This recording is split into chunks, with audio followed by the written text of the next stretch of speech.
Olá, colecionadores, seguidores do canal Coisa de Colecionador. Vamos aqui dar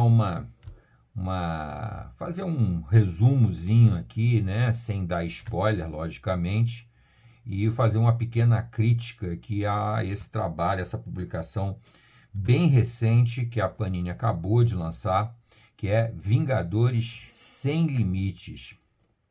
Antes de tudo, como sempre, vou pedir a vocês se inscrevam no canal e deixem o seu like se gostar depois do papo aqui, porque isso faz com que a gente continue produzindo para vocês terem essas visões assim, né?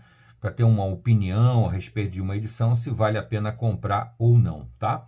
Normalmente, quando eu procuro trazer para vocês, são coisas que eu já provei e achei realmente sensacionais, tá? É o caso aqui de Vingadores Sem Limites, tá? Já temos um vídeo aí em que eu mostro os meus itens selecionados do mês de janeiro. E um dos 4 itens que eu selecionei foi Vingadores Sem Limites, tá? E agora aqui nós vamos dar uma olhadinha um pouco mais detalhada nessa edição especialmente, tá? De cara, eu escolhi essa edição aqui porque é uma arte do Greg Land. O Greg Land, para mim, é um dos melhores artistas de quadrinhos que nós temos atualmente, né? Trabalhando muito para Marvel, né? O trabalho do Greg Land, para mim, é irretocável, é sensacional mesmo. Eu sei que tem uns detratores aí que ficam falando que ele copia demais imagens, que ele faz inclusive plágio e tal. E eu já falei em outro vídeo, que já tem um outro vídeo falando do Greg Land aqui no nosso canal, que realmente plágio é uma coisa que não deve acontecer, né? É uma coisa realmente errada. E se você plagiar, você até pode dar um créditozinho, dizer homenagem a fulano, ou então inspirado em Beltrano. Tá, tudo bem, isso aí até seria permitido. Mas a arte dele em si é irretocável, é uma das melhores dessa galera aí que já está aí lá dos anos 90, né? Porque o Greg Land começou lá no início dos anos 90 e foi se aprimorando muito, né? Eu até peguei para ler recentemente a Liga da Justiça, desenhada por ele em algumas páginas desenhadas por ele, e você percebe que o traço dele evoluiu muito. Hoje em dia o traço dele é muito bacana mesmo. Então, por essa razão, eu decidi comprar aqui Vingadores Sem Limite, tá? Falando da edição, ela tem um lado bom, né? Que ela é uma ediçãozinha praticamente fechada, com uma história, um arco de história completo, apesar que o final ele vai ficar em aberto, né? Isso aí eu já vou dar um pequeno spoiler aqui, o final não encerra a história, deixa espaço para uma continuação, mas isso não tem nada de ruim, é bem legal, tá? E a edição propriamente dita da Panini me pareceu um pouco tímida, poderia ter saído em capa dura, ou pelo menos uma capa cartão com orelha, tá? Aquela orelhinha que vira aqui assim, que eu acho que dá um acabamento muito mais bonito e muito mais agradável na hora da leitura, porque essa aresta aqui, ela é um pouco áspera, não é muito legal, tá? Então eu acho que é uma economia boba. A Panini poderia ter perfeitamente feito essa capa canoa, mas com aquela orelhazinha, aquela aba virada aqui, que ficaria muito mais agradável de ler. E não iria encarecer muito a edição por causa disso, tá? É uma edição bem baratinha, das mais baratinhas, na faixa de R$ 34,00. Atualmente, essas edições que têm arcos de história completa, R$ 34,00 é barato, tá? Isso aqui contém All Out Avengers de 1 a 5 e FCBD 2022 do Spider-Man Venom número 1, tá? São 120 páginas, é uma ediçãozinha pequena e muito legal de ler, mas muito legal de ler mesmo. Uma narrativa cheia de mistério, com um bom suspense e muita ação, mas ação a dar com pau, tá? Muito legal mesmo. Personagens quase todos muito queridos dos fãs da Marvel, né, de uma forma geral. todos aqui são queridos, Homem de Ferro, Thor, Capitão América, esse trio aí todo mundo adora, e algumas participações muito legais, principalmente do Homem-Aranha, muito bem aproveitado aqui na história, tá? Muito valorizado. Para quem é fã do Homem-Aranha, precisa ler essa Vingadores Sem Limites aqui, porque a participação do Homem-Aranha aqui não é uma participação de coadjuvante, não é. O papel dele tem um bom destaque aqui na história, tá? Então, fica esse detalhe aí para vocês aí. E os outros todos participam com muita personalidade, com muito jeito de cada um. O autor aqui, agora vamos falar um pouquinho do autor, né? Porque até agora eu falei do Greg Land e não falei do autor, que é o Derek Land. É um pouquinho diferente, mas é bem parecido. O Derek Land é o roteiro, o que eles botam como roteiro, que é uma coisa que eu combato completamente. Isso aqui não é roteiro, isso aqui é história. História do Derek Land. Roteiro é uma coisa que é inferior, é você escrever uma coisa que já foi imaginada por outra pessoa. Não, aqui é tudo criado pelo Derek Land. E as ilustrações do Greg Land, né? Muito próximo, mas diferente. Vem as 5 partes, momento de aprendizagem, aliás, um título muito apropriado para a história, muito adequado. E em inglês é Teachable Moments, né? Que é exatamente o momento de aprendizagem. E em 5 partes, tá?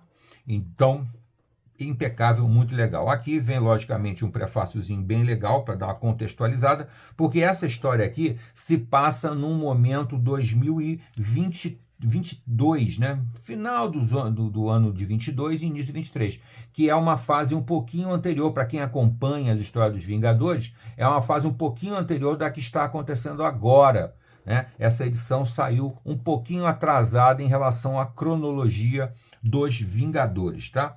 Mas não atrapalha em nada. Se você segue Vingadores, você vai relembrar esse período 2022, quando eles tinham conseguido, né, aquela montanha dos Vingadores, que é, na verdade, um celestial caído, né? Um celestial que morreu e eles ocupam o corpo do celestial, que é uma ideia muito doida, né? Mas bem legal.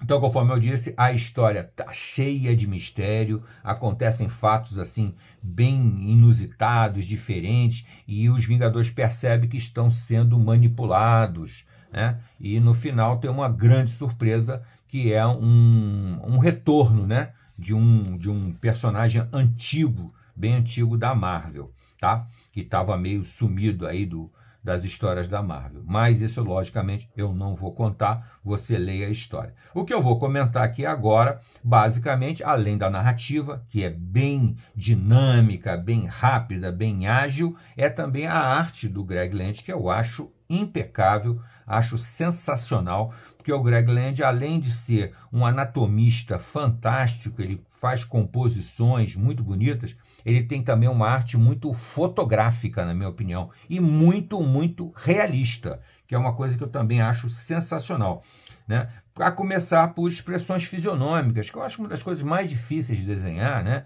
Eu que dou as minhas rabiscadas de vez em quando, eu acho bem difícil desenhar expressões fisionômicas, e ele realmente é doutor no assunto, tá? É muito legal o que o Greg Land faz, tá? Aqui é a capa que foi usada aqui na capa da edição, que é a capa do All Out Avengers número 1, né? As expressões fisionômicas sempre fantásticos, enquadramentos fotográficos muito bem aproveitados sempre, né? Aqui uma capa do Salvador Larroca, também uma capa alternativa, uma capa variante, né? Como eles costumam dizer, né? E sempre outra coisa que ele desenha muito bem são as meninas, né? Ele tem um traço muito adequado para as meninas e sequências de ação fabulosas, realmente muito impressionante. Outra coisa que eu gosto de destacar, mas eu vou falar daqui a pouco, é como ele desenha o Homem de Ferro. O Homem de Ferro eu sempre acho um personagem bem complicado de desenhar. Por quê? Porque você tem que imaginar que dentro daquela armadura tem um ser humano, tá? Que não é exatamente um graveto, né? Não é um só osso, não é? Ele tem carne, tem um monte de coisa. Então você tem que sempre construir o Homem de Ferro com um certo volume corporal, porque você tem que imaginar que é um ser humano recoberto por uma armadura, né? Aquela armadura lá dos anos 60 que era praticamente uma meia de metal, nunca vi aquilo, parecia uma roupa de balé. Aquilo ali foi muito bom nos anos 60, que havia uma certa inocência e tal. Hoje em dia, se trouxe muita realidade para a arte nos quadrinhos. Então, quanto mais próximo você traz da realidade, que foi uma coisa que o cinema também trouxe muito bem, mas muito bem, né? A armadura do Homem de Ferro de 2008 é sensacional, é extremamente realista. Se fosse possível um homem construir uma armadura com aquela tecnologia toda, ela provavelmente teria um visual muito próximo daquela do filme do Homem de Ferro de 2008. E quando o artista aqui no quadrinho busca também um outro caminho para fazer a mesma coisa, eu acho isso sensacional, tá? A arte do Greg Land é sempre impecável, é muito dinâmica, é muito forte, né? Sempre consegue enquadrar todos os personagens com muita característica de cada um, né? Com o jeitão de cada um. Eu acho isso muito legal. Eu estou esperando aparecer uma imagem aqui boa do Homem de Ferro para comentar principalmente sobre o rosto, a máscara do Homem de Ferro, que o Greg Land tem uma visão muito próxima do que eu imagino correto, tá? Aqui estão sempre trazendo capas alternativas, né, que é uma coisa caprichosa que a Panini faz, de trazer o máximo de material do que foi publicado na época. Essa edição aqui provavelmente vai ter uma segunda publicação daqui a algum tempo, né, um pouco mais caprichada, provavelmente capa dura, o que eu certamente vou adquirir também, porque eu achei essa história aqui muito legal mesmo. O traço dele do Homem de Ferro, tá vendo aqui? Fisionomia, que fisionomia maravilhosa. Aqui a Mulher-Aranha, muito legal mesmo. Aqui as expressões fisionômicas, olha que coisa maravilhosa. Esse desenho de expressões fisionômicas aqui, muito legal. Eu estou esperando aparecer uma perspectiva do rosto do Homem de Ferro aqui para fazer o meu comentário a respeito da visão que ele tem do Homem de Ferro, que eu acho sensacional. Aqui está pegando sempre de frente, não é essa visão que eu quero, tá? Mas a história é bastante envolvente, muito intrigante, você vai ler numa tacada só, porque você fica querendo saber o final. Se você não for daqueles mais ansiosos e não for para a última página, você não vai saber quem é o manipulador aqui, o personagem misterioso aqui. Eu fiz isso, só li tudinho até o final sem antecipar nada, tá? E isso dá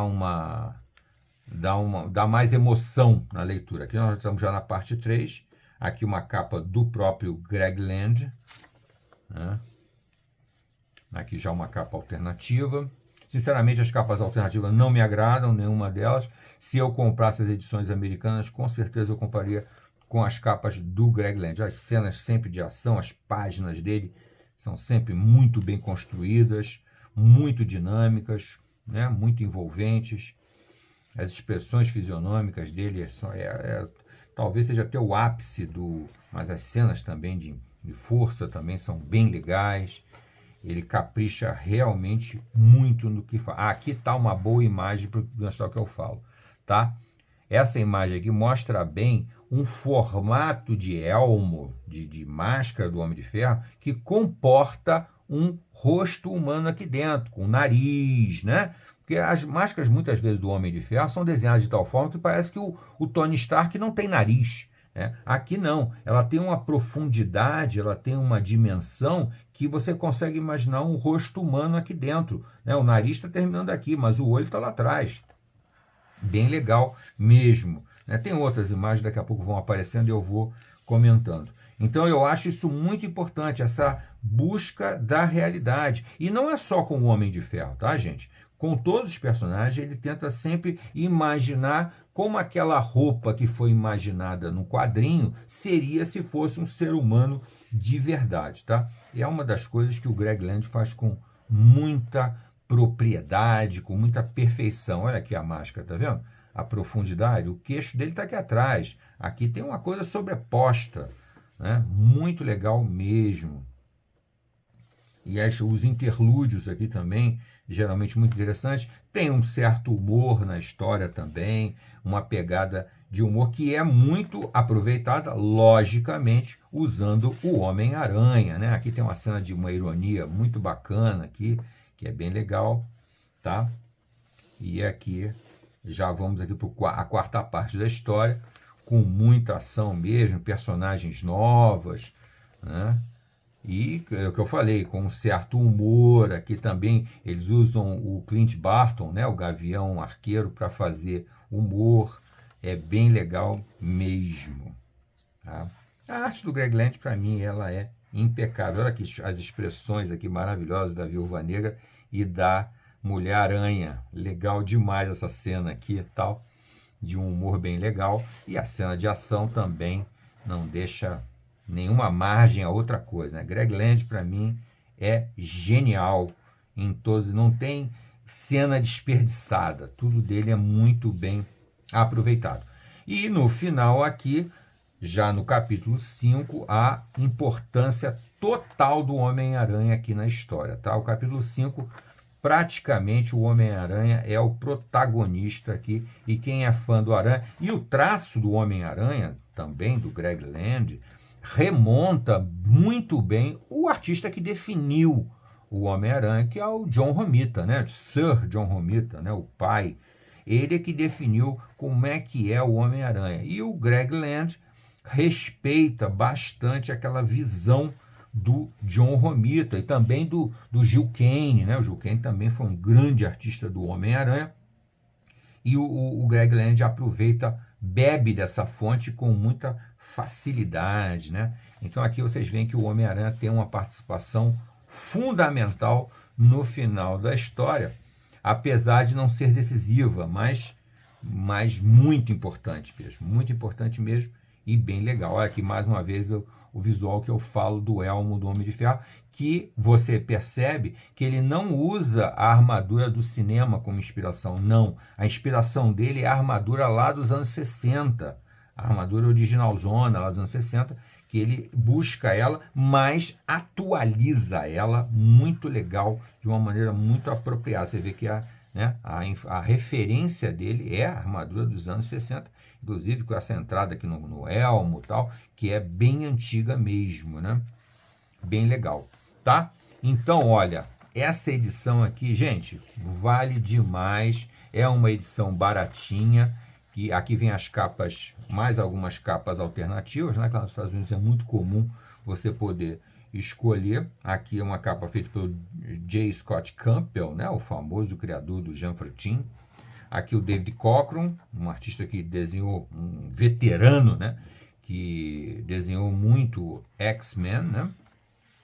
E aqui o Scott Young, e finalmente uma capa aqui do Alan Davis, que eu também adoro, acho um gênio, tá entre os meus artistas favoritos.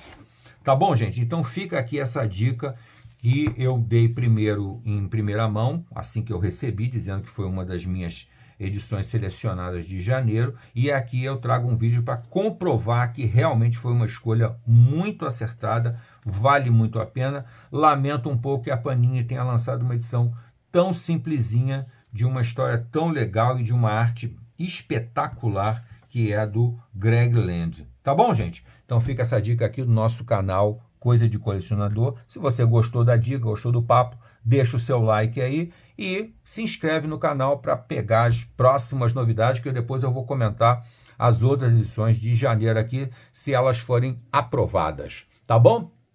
Até a próxima.